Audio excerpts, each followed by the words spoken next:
Ako mga kababayan, grabe naman to mga taga BJNP na to. Magsasalita lang yung mama hindi pa pinayagan. Ito nga ho si Congressman Mike Defensor at ang mga tauhan po ng BJNP nagkainitan ho dito ho sa Sandigan Bayan kung saan magsasalita ho dapat itong si dating Congressman Mike Defensor. Subalit hindi po pinayagan itong mga taga BJNP. Tinulong na nga yung tao, sinapok pa. Grabe naman. At hindi ho mga kababayan, bakit ayaw nyo ba kasi pagsalitain itong si Senator Mike? Tinulong nyo na nga, ayaw nyo pampayagan magsalita. Ano ba naman yun, magsasalita lang yung tao eh. Bakit natatakot ho ba kayo sa mga sinasabi? Guilty ba kayo? Pakulong nyo na nga yung tao inipit nyo na nga, pati pamilya, pati yung mga negosyo, ginipit nyo na. Pati ba naman pagsasalita, gusto nyo pang gipitin? Ano pa ba ang gusto nyo? Masahang hindi pinagsalita sa media. Dito nga si Kong Mike nga ay pumalag rin dahil nga naman nasaktan yung tao. Sino ba naman hindi papalag dyan? Masyado na ako ginigipit etong si Kong Defensor na ombudsman nga pati ng NBI. Bakit ayaw nyo ho bang pagsalitin? Natatakot po ba kayo o guilty ba talaga kayo? Guilty kayo na sila nakakulong habang yung mga sangkot sa flood control ay malaya pa rin. Ano ba ang kinakatakot ng administrasyon na to? Bakit pati pagsasalita nitong si Mike Defensor ay tila kinigipit din? Ito yung humipit o yan o. Yung mukha na yan, hindi ho ng gobyerno na to. Kitang-kita ho eh. Ginano no. Siyempre, papalag yung tao, nasaktan eh.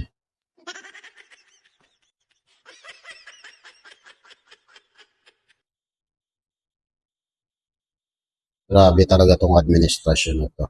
Halatang desidido talagang ah, hawakan sa leeg etong mga nagsasalita.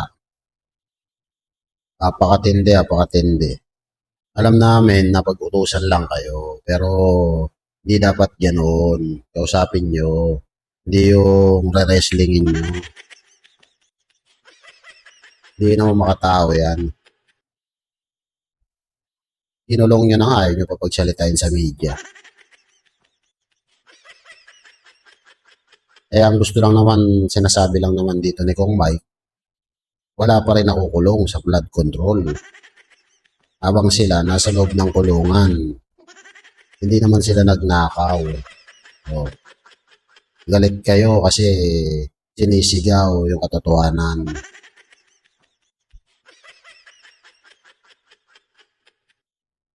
Kung ayaw nyo pala maging guilty, dapat nakakulong din dyan yung mga sangkot.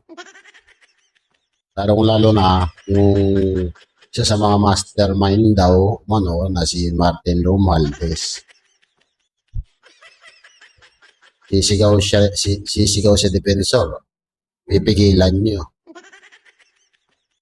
Palibasa yung sinisigaw, totoo. Guilty kayo ngayon na sinisigaw ni Gong Mike is yung mga sangkot sa flood control is wala. Habang sila nakakulong. Totoo naman.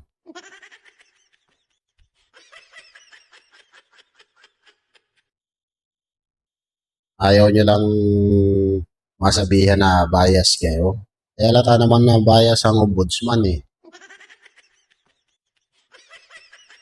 Tapos ayaw nyo pagsalitain si Kong Mike.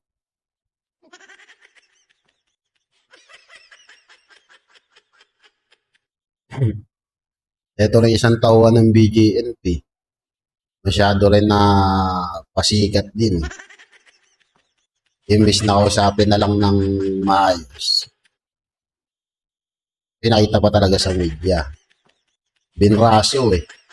Siyempre, tinamaan sa mukha yung dating congressman. Oh, magre-react siyempre. Ikaw ba naman tamaan sa mukha eh? Ano yan? Tamahimik ka lang. Matindi, matindi. Pati ho itong mga BJNP. Pinapakita ho nila kung gaano sila kabastos.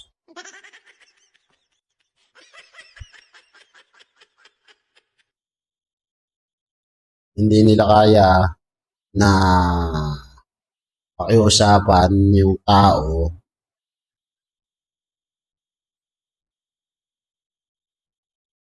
dahil marunong naman umintindi yan.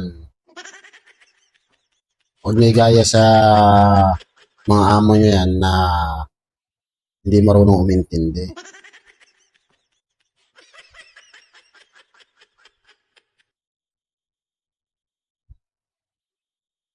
So, ayun na nga ho. Bago ang lahat, isang like, isang share. Isang like, isang share mga babayan. Malaking bagay ho sa atin yan. At lipat ho tayo dito kay Senator Marcoleta ho. Palakpakan ho na. May good news ho, may good news ho. Malaki ho ang tsansa na makalaya itong si Senador Dante Marcoleta. Palakpakan ho natin.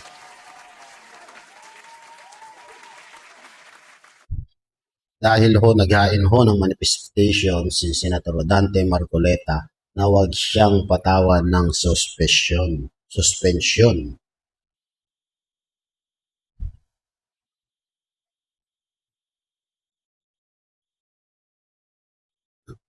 sa pagiging senador. Yun. Ah, dahil nga kapag napagbigyan siya dyan sa kanyang request ay makakaboto ho siya dyan sa impeachment ni BP Sara. At malaking bagay ho yun.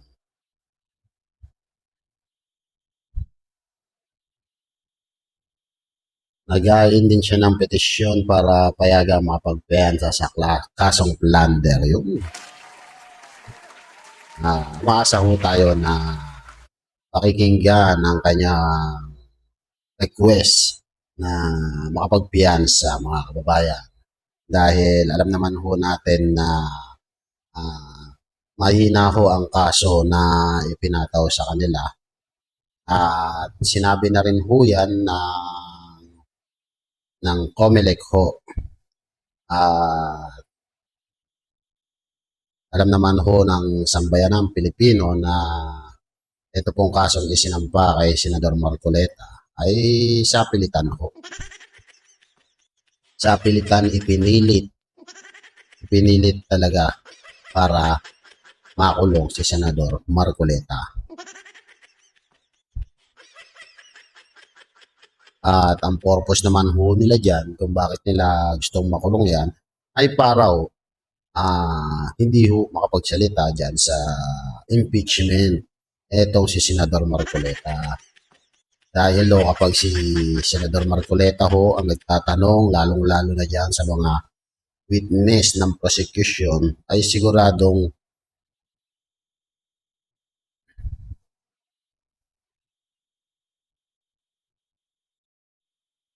magugulantang ho ang mga witness ng prosecution.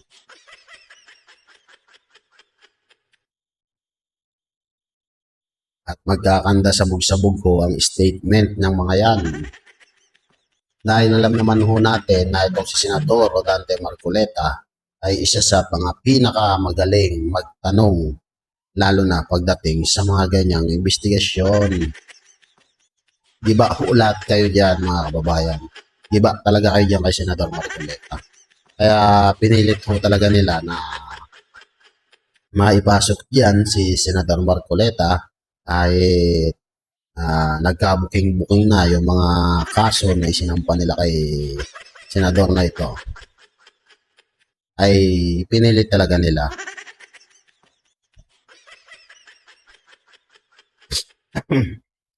mukha akong kasama talaga sa plano ho nila yan na itong si Senador Marcoleta ay makulong. Alam naman natin mga kababayan na sa dami ng mga nangangampanya ay meron ho talagang mga nagdo-donate diyan, mga sumusuporta. Ewan ko ba naman dito sa ombudsman kung bakit plunder ang isinampang kaso na kung tutusin, kung bawal pala yung mga ganyan, hindi lahat sila dali sa mga ganyan.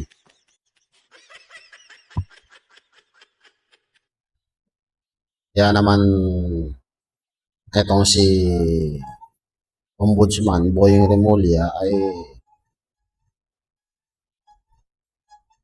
nabubuking na po, obvious sa kanyang mga galawan. Kahit po walang basihan, ay pipilitin niya ho sa ngalan ng utos ng kanyang mga amo. Kahit pa magmukha siyang katawa-tawa at magmukha siyang engot dyan sa mga kaso na inasampa niya na kahit na walang basihan, mga babae.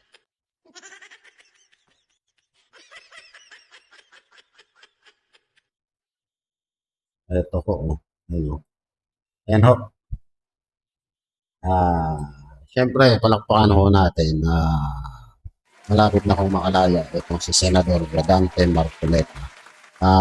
Pag nakalaya ho itong mama na ito, ay sigurado magkawindang-windang na naman itong mga senador na to.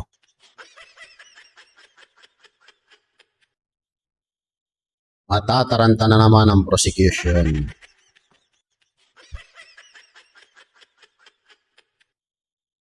At kaya naman ho natin nasabi na malaki ang tsansa na makalaya itong si Senador Rodante Marcoleta ay mahina, halatahong mahina ang kaso na isinampa sa kanya. At dahil nga mahina mga kababayan ay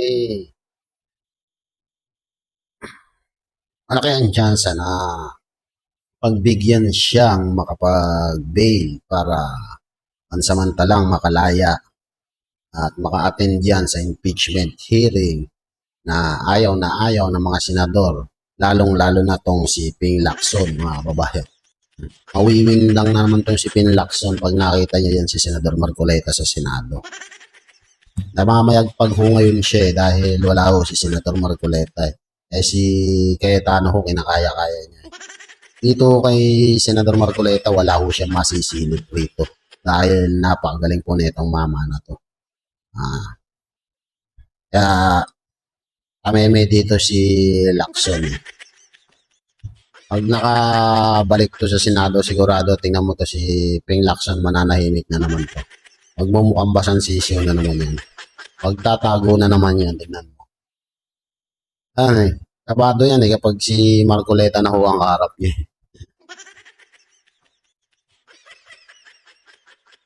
So yun mga kababayan, lipat po tayo rito. Ano ho? Siya.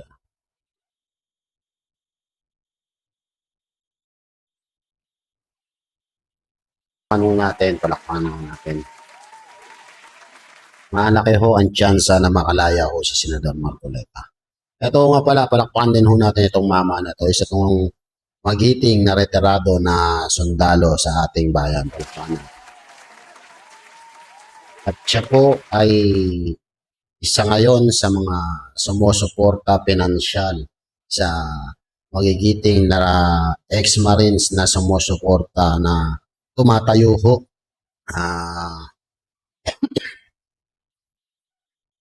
na mga witness para idiin ho ang mga mastermind na napaghatiran po nila ng maleta. Siya po ay sumusuporta ngayon sa 18 ex-marines na 40 na lang ho. Maraming salamat ho sa mamang ito. Palakpakan natin. Isa ho siyang veteranong sundalo.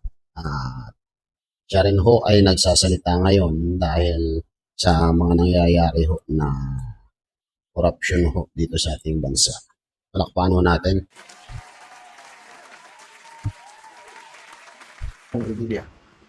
Okay, bigyan ko lang muna kayo ng update sa ating fund drive for the Brave 14 Marines.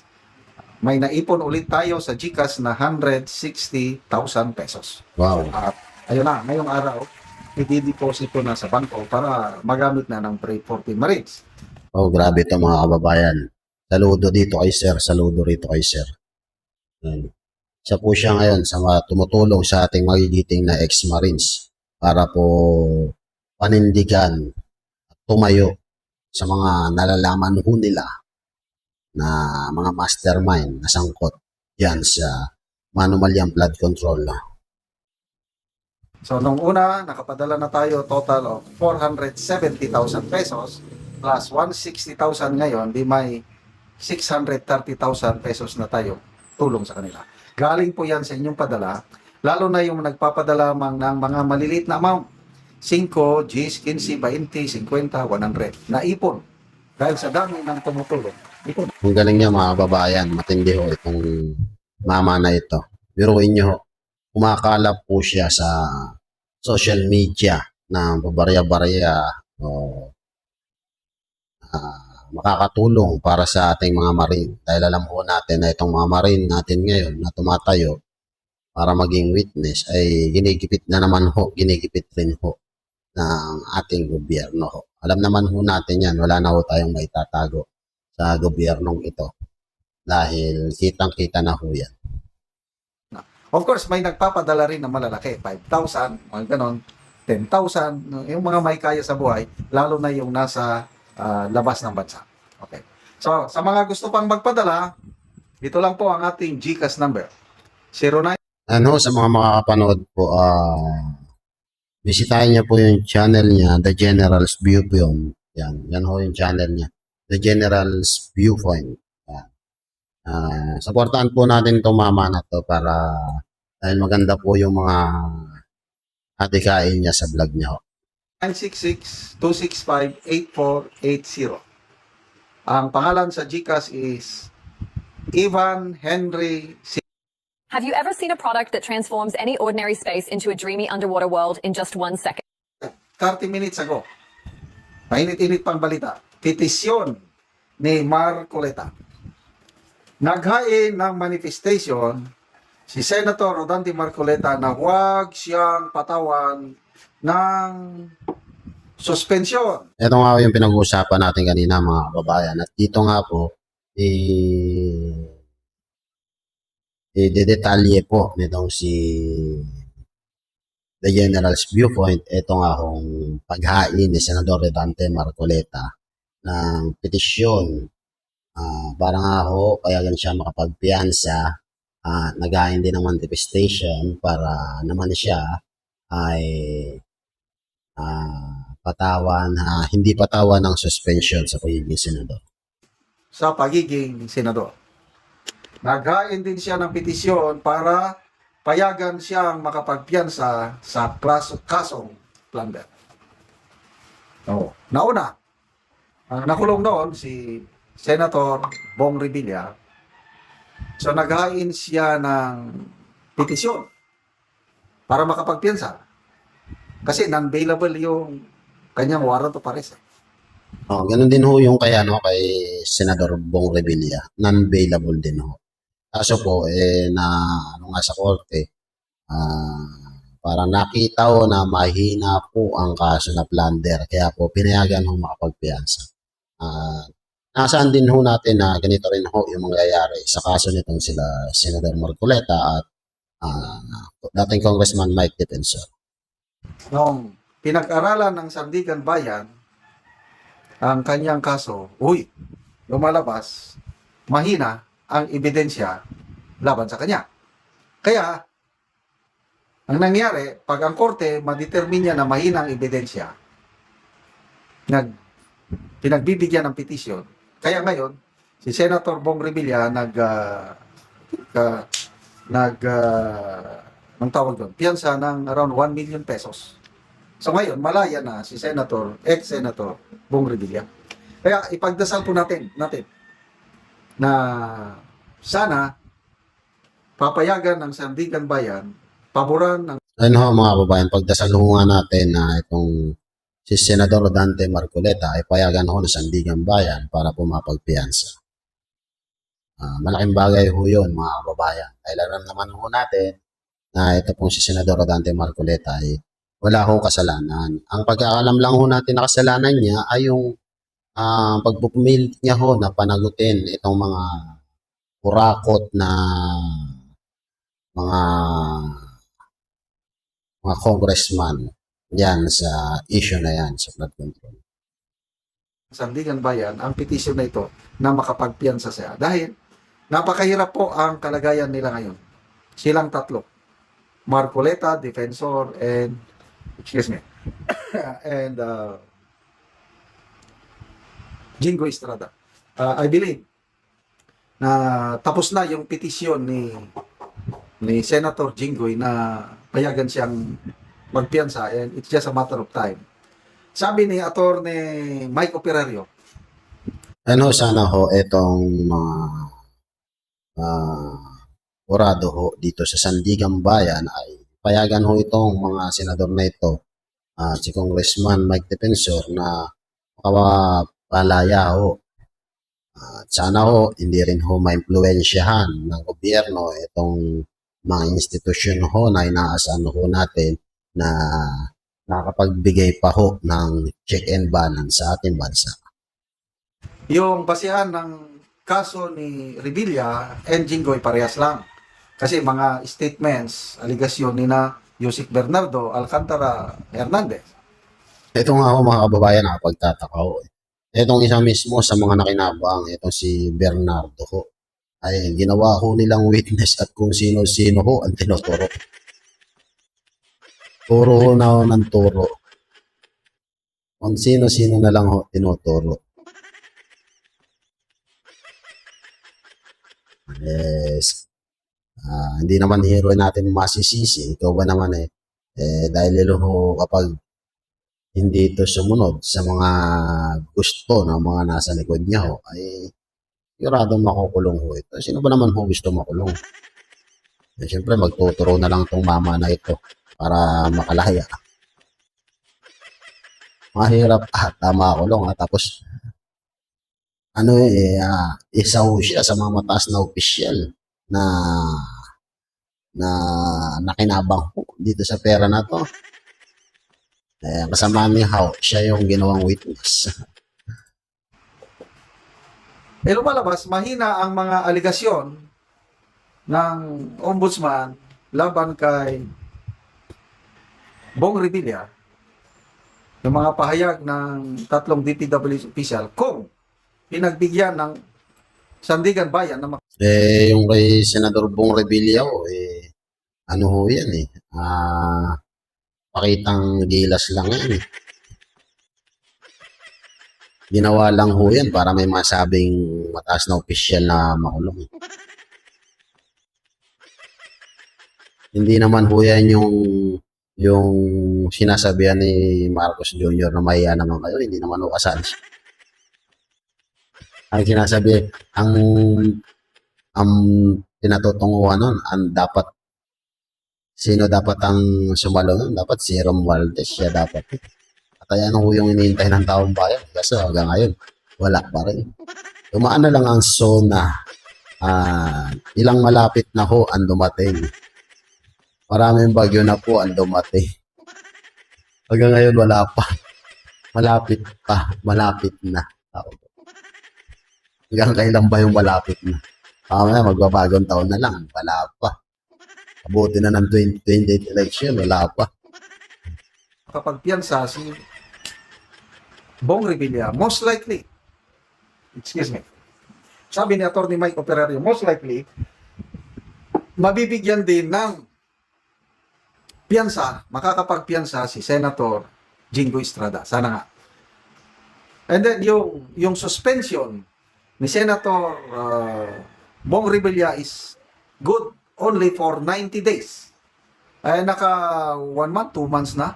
So, malapit na po matapos yung kanyang suspension, and hopefully, after that suspension is may balik na ang kanyang karapatan na maglingkod bilang senador at makasama siya sa impeachment trial. So, ito ngayon ang isa sa mga petisyon ni Senator Marcoleta is huwag siyang isuspend bilang senador para maka-attend pa rin siya sa trial.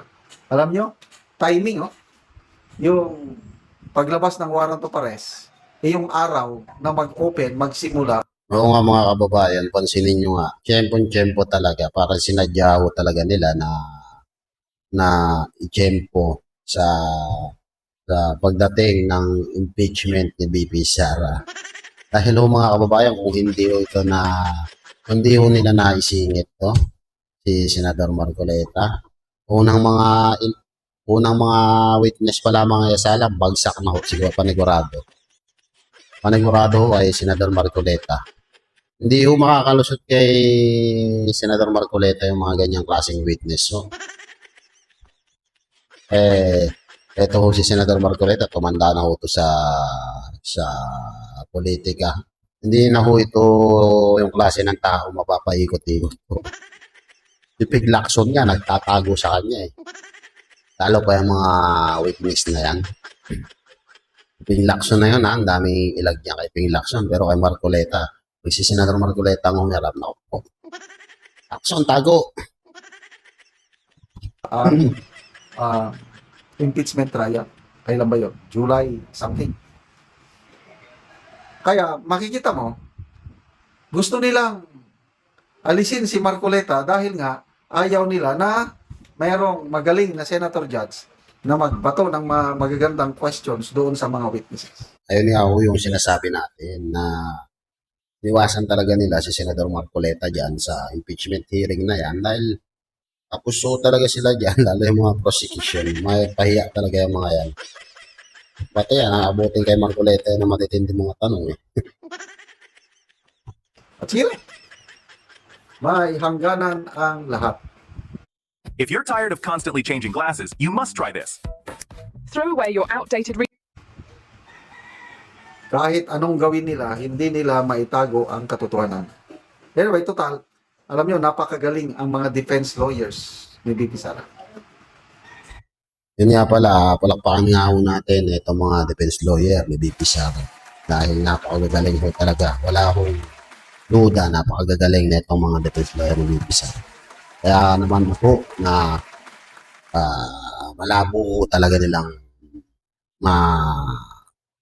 makonvict itong mapatunayan na nagkasala si BP Sara dahil sa mga lawyer ho na to, napakagagaling. Marami akong mga komento na nababasa o mga opinion ng mga lawyers na itong prosecution na lawyers hanggang social media na lang sila. Kakaya. Kasi ang mga testigo nga nila, mahina ang kanilang mga testimonya. Kaya napakadaling butasan ang kanilang testimonya. Kaya nga, nakapagsabi ng prosecution na baka hindi na nila iharap bilang witness sino yun? Ramil Madriaga, dahil witness nila yan. So, posible, prosecution, hindi na harap si Madriaga. But, pagdating naman ng defense, nakikita ko na tatawagin ng defense as their hostile witness si Madriaga. Diyan na sila mabubuti. Wala na uto si Madriaga dahil ito kung si Madriaga ay isang napakasinungaling na witness ho ito. Nagkakanda buhol-buhol ho. Hindi lang na itong si Madriaga pag sumasalang na ho dyan sa mga investigasyon ho. Kaya ho, napakalabo na ho nilang kunin to si Madriaga. Dahil baka ito pa ho yung maglaglag sa kanila. Salamat mga kaibigan sa inyong pagsubaybay sa channel ito. Nakakatulong kayo ng malaki sa tribong talat. Ano, dito ho dito na hanggang dito na lang ho tayo. Pagdasalo natin na payagan ho ng Sandigang Bayan na makalaya ho itong si Senador Rodante Marcoleta, Mike Defensor at Senador Jinggoy Estrada. Abangan ho natin kapag nakalaya ho itong si Senador Jinggoy ho. Naku, maraming pasabog po ito. Yari na naman si Ping Lacson dito. Dito na lang ho mga babayan, mag-ingat po tayong lahat. Kung nasan man po kayo dahil may mga bagyo pa ho na paparating. Maraming salamat po.